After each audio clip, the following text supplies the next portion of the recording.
যাদের বাংলাদেশের সর্বত্র তাদের কমিটি আছে, কাজ আছে, তৃণমূলের সংগঠন আছে।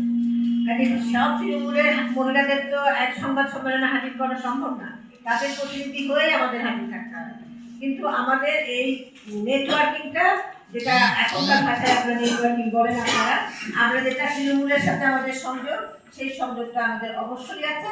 এবং আপনারা দেখবেন যে নির্বাচন কেন্দ্র করে বিভিন্ন জেলাতেও কিন্তু তারা বিভিন্ন সময়, এবার হয়তো পারছেন না নানা কারণে, বিভিন্ন সময় তারা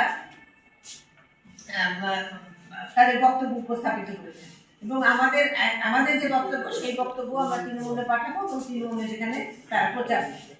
এবং আপনি যেটা বললেন যে আমরা যেহেতু ঘুরে ফিরে ধর্মের কথা বলি, বাংলাদেশ ধর্মক্ষেত্রে দেশ, সেজন্য মহিলারা আমাদের থেকে দূরে সরে যাচ্ছেন কিনা, আমি আপনার এই কথাটার সাথে একেবারে দৃঢ়ভাবে দ্বিমত পোষণ করি।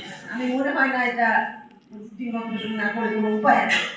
আপনারা যদি আপনারা তৃণমূলের কথা বলছেন, তো আপনি বাংলাদেশ ঢাকা শহরে 2-4 জন বাসার যারা কাজ করে গৃহকর্মীদের সাথে কথা বলেন, তারা বলবে যে ধর্মীয় রাজনীতিকে ভোট দিলে আমার রুটি বন্ধ হয়ে যাবে। প্রথম প্রশ্নটার উত্তর তাদের এইটা থাকে যে আজকে ধর্মীয় দল ক্ষমতায় আসে, আমাদের রুটি বন্ধ হয়ে যাবে। এবং আমাদের মহিলা পরিষদ, আমাদের সামাজিক প্রতিনিধি কমিটি বা নারী আন্দোলনের একেবারে পরিষ্কার বক্তব্য, ধর্মটা আমার একেবারে ব্যক্তিগত বিশ্বাস। এইটাকে রাজনীতির সাথে সম্পর্কিত করলেই রাজনীতিটাকে সাম্প্রদায়িক করে ফেলা হবে। কাজে এই ধর্মকে এবং রাজনীতিকে দুই জায়গায় রাখতে হবে। এখন যেটা আমি বলেছিলাম মাঝখানে, এই যদি আমাকে আশ্বাস দেয় যে আমাকে ভোট দিলে সর্ব খোলা, এই বিশ্বাস সাধারণ মানুষ করে বলে আমার কাছে মনে হয় না। বরং এটা ধর্মীয় যে আচরণবিধি তার বিপক্ষে যায়, ধর্মীয় যে নিয়ম নীতি তার বিপক্ষে যায়।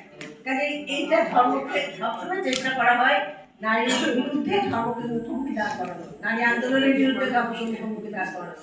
কিন্তু আমরা নারী আন্দোলন খুবই সচেষ্ট। আমরা এখানে যারা আছি, যারা নারী আন্দোলন করি, তারা অনেকেই ব্যক্তিগতভাবে, সকলেই প্রায় ব্যক্তিগতভাবে ধর্ম প্রতিপালন করেন।